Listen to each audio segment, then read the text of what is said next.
Everybody, up here. This is where we need you.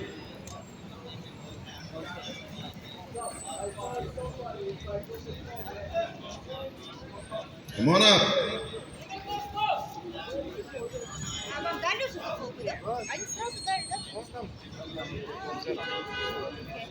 No, here?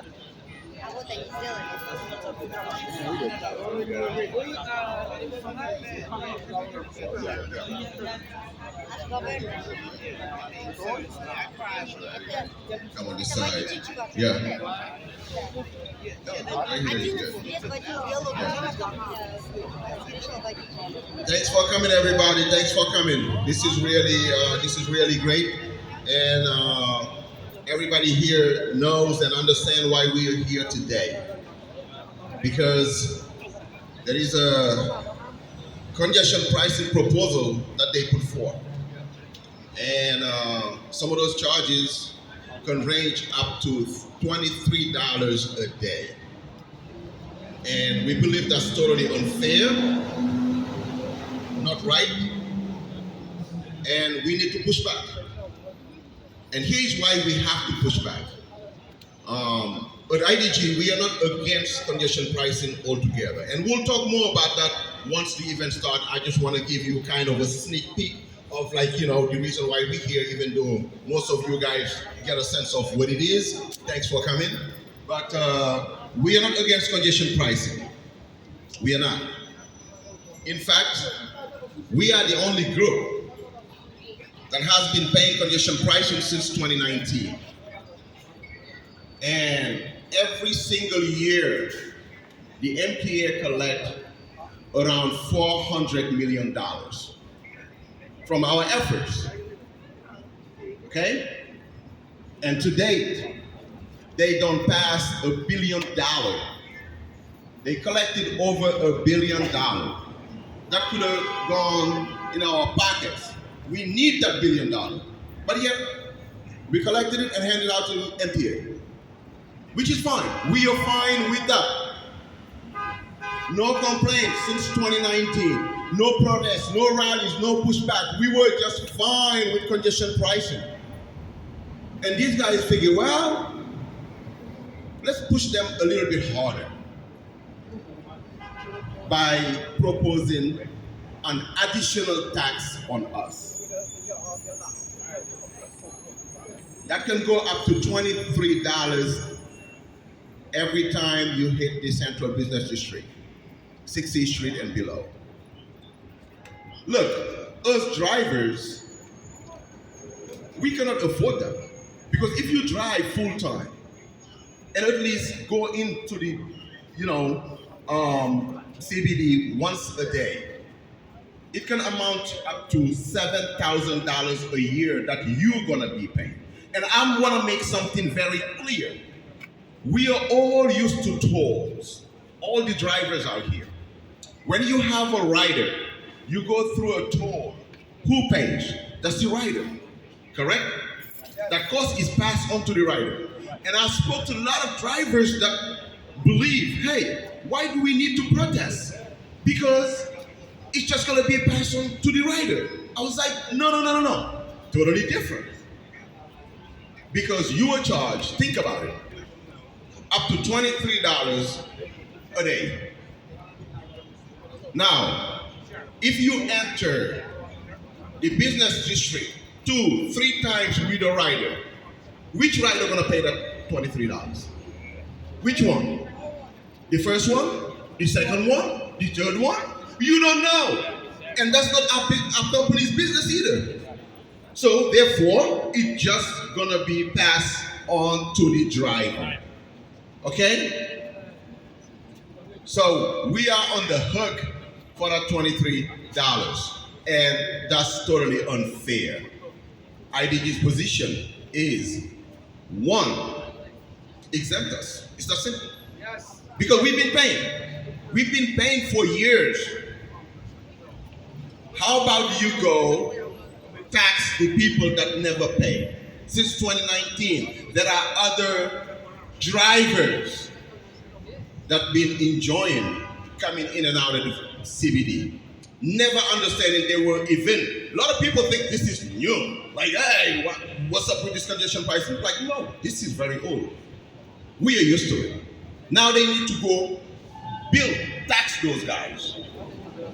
Or if they are really, really hungry for money, we get them a better proposal, which is maintain the current congestion pricing we are already paying, we have been paying since 2019, and add at least $1 maximum, $1.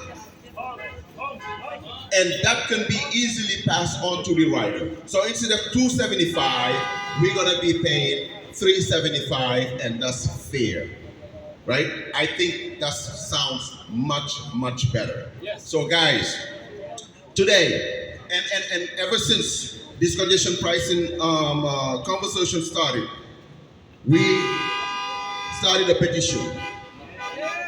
And everyone sees the petition right here. To date, we've collected 10,596 signatures and growing. That's huge, guys. That's huge.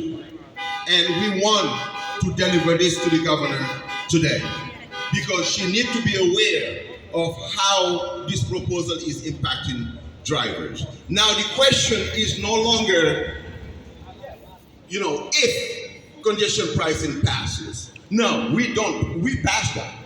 Congestion pricing is a thing. That's a reality. That's gonna happen. That's gonna hit, right? The National Highway Administration already okayed, right, MTA to actually move forward with this proposal. So they can hit us anytime. Now they have a 5-member board that's actually meeting to determine which way they go. What should be the final recommendations? And this is, one of our cries, right? Some of our last ditch efforts to say enough is enough. Please exempt us. Please recognize the fact that we were the only group that has been paying since 2019. And there is something important around drivers. There is something actually very obvious when you look at the demographic here. We are all minorities. Is it by coincidence? Right? Is it by coincidence that they picked that group, the minority group, to say, you guys gonna pay an additional tax? That's totally unfair. Totally unfair. So that's why we're here, and we're gonna kick off in about a few minutes. I just wanted to make sure I kind of touch on the reason why we got him here today. And also thank you guys for coming, because each and every one of you that's here today, you understand that your presence matters. You understand that your voice matters. You understand that you are the only one that can make a difference in this industry. Because look, if you don't say anything, they're gonna put everything on you. And this is what drivers need to do. And I always say this: we are the largest, most powerful workforce that never show our power in a sense. We move New York City up and down, right? Uptown, downtown, everywhere, 24 hours a day. But yet we are the least respected worker group ever. We don't have no respect from legislators, lawmakers, actually. We don't have no respect from the agency that regulates this industry, also known as, how you call them, Hector? TLSA? TLC. No respect. We all know that. We don't have no respect from NYPD. You park anywhere, sometimes instead of coming tap your vehicle and say, bro, can you move? Because after driving, 7, 8, sometimes 10 hours, I'm tired. I don't have enough parking space in Manhattan. I could park somewhere just to kind of, stretch my legs a little bit while my car is on. A ticket agent can just sneak up on you and just, boom, scan you while you were right there. If it never happened to you, you were still lucky. but definitely that's a possibility. That shows a lack of respect, knowing that they can just stop your vehicle and say, brother, move. Because they understand you were not there to park, you were working. But that's a lack of respect as well. Yeah, and now they are just continuously pushing. Because every time they do things like this, drivers adjust. When our companies hit us, drivers, instead of pushing back, we adjust to the new realities. And that mentality of adjusting, to these new rules gotta end. Instead of adjusting, push back. Come on out, say something. Use that power for something. And the Independent Drivers Guild be at the forefront, fighting against this unfairness, making sure drivers are protected every single day. And we're gonna continue doing that as long as these guys are coming up with unfair proposals that are gonna hit our pockets. So thanks again, everyone, for coming. And some guys are still rolling in. We're gonna start, we're gonna kick the events off in about, 15, 20 minutes. All right? Thank you, man. Give yourself a round of applause. Let's do this.